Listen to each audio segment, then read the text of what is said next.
Hey everyone, चलिए बनाएंगे आज हम सब्जी का अचार। वैसे इसे सब्जियों का अचार शायद इसलिए कहते हैं कि सब्जी की कमी ये पूरी कर देती है। सब्जियों की तरह इसे खाएं और सब्जी की तरह बनाएं। वैसे ये मेरी अपनी खुद की सोच है। इसके पहले की अचार की रेसिपी आप लोगों ने बहुत पसंद करी। उम्मीद करती हूँ ये वाले अचार की रेसिपी भी आपको पसंद आएगी। मूली है, गाजर है, 3 बड़े साइज़ की है मूली और 2 ही है गाजर। इनको धो के कुछ देर छोड़ दिया था। छिलकों को हटाकर मूली और गाजर दोनों के छिलके हटा के लंबे लंबे आकार में हमने कट कर लिया हुआ है, जिसे हम फिंगर कट कहते हैं। जैसी हमारी उंगलियों की रहती है लंबाई और चौड़ाई, उसी साइज़ की हमने रखी हुई है मूली और गाजर को। साथ में मिर्च, जितना आपको तीखा खाना है मिर्चों को डालिए बीच से कट करके। और अब तो अच्छी खासी धूप आ रही है, तो इस बार हम धूप में दिखा के अचार को बनाएंगे, जिससे पूरे साल इस अचार को आप बहुत ही स्वाद लेकर के खाएंगे। अब चलिए तैयारी करते हैं हम इसके मसाले की। 2 चम्मच भरकर लिया हुआ है सौंफ, हल्के मोटे वाले सौंफ है, और 1 चम्मच से जरा सा कम लिया हुआ है मेथी दाना।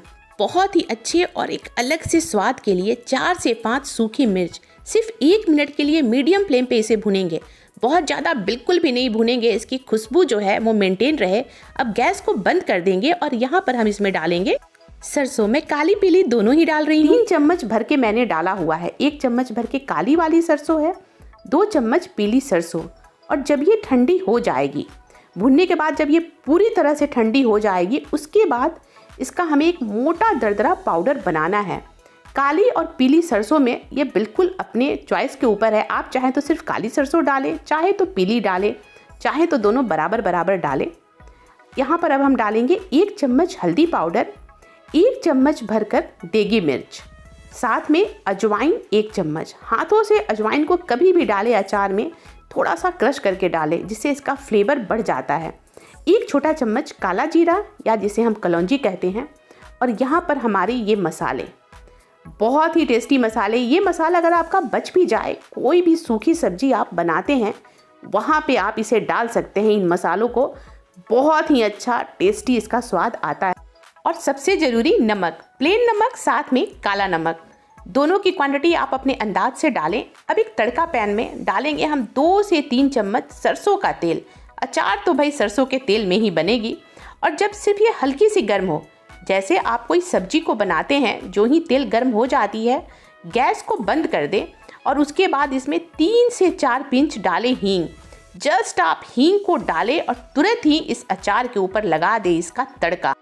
इस तरीके से जरा सा हींग का तेल आप इस अचार में डालकर देखें और बहुत ही अच्छे स्वाद को पाएं। जैसे आप कोई चीज़ खाते हैं तो आपको लगता है ये स्वाद तो जानी पहचानी है, लेकिन नाम याद नहीं आता। वही हाल होगा हींग का इस अचार में। आपको इसके टेस्ट का पता चलेगा भी और पता नहीं भी चलेगा। बाकी जो मैं कह रही हूँ, जब आप इस अचार को खाएंगे खुद ही समझ जाएंगे। मेरी बर्तन शायद थोड़ी सी छोटी रह गई है। मेरे मसाले अभी बचे हुए हैं, उसे थोड़ा मैंने बचा लिया हुआ था। इनको मिक्स करके फिर से मैं उस मसाले को डाल दूंगी। तेल की क्वांटिटी आप बहुत ज़्यादा ना डालें इस अचार में। किसी भी अचार में जब आप तेल बहुत ज़्यादा डाल देते हैं, सारा मसाला जो है वो आपका अचार में सेट नहीं होता, निकल जाता है। तो जरा सा तेल को डालें और अच्छे से इसे मिक्स करें, जिससे मसालों की कोटिंग हो जाए इनके ऊपर। अच्छे से आप कोटिंग कर ले। और सबसे आखिर में अब हम डालेंगे यहाँ पर प्लेन सिरका, वाइट विनेगर। ये आप ज़रूर ही डालें अचार की सेल्फ लाइफ बढ़ाने के लिए। अचार आपकी ख़राब नहीं होगी। 1 चम्मच भरकर मैं इसमें डाल रही हूँ। आप चाहें तो थोड़ी सी क्वांटिटी और बढ़ा भी सकते हैं। तेल की क्वांटिटी भी अगर आप चाहें तो थोड़ी बहुत और बढ़ा लें। कुछ दिन इंतज़ार करें, खाने के लिए नहीं, खाना आप तुरंत ही स्टार्ट कर दें। और 2 से 3 दिन आप इसे और धूप दिखा दें, अगर आपको पूरे साल रखनी है तो। उसके बाद एयर टाइट डब्बे में बंद करें, पूरे साल खाएं। वैसे आपका ये अचार पूरे साल चलेगा ही नहीं, बनाते जाएंगे और अचार ये आपकी ख़त्म होती जाएगी। उम्मीद करती हूँ ये रेसिपी आपको पसंद आएगी। फिर मिलते हैं, बाय बाय।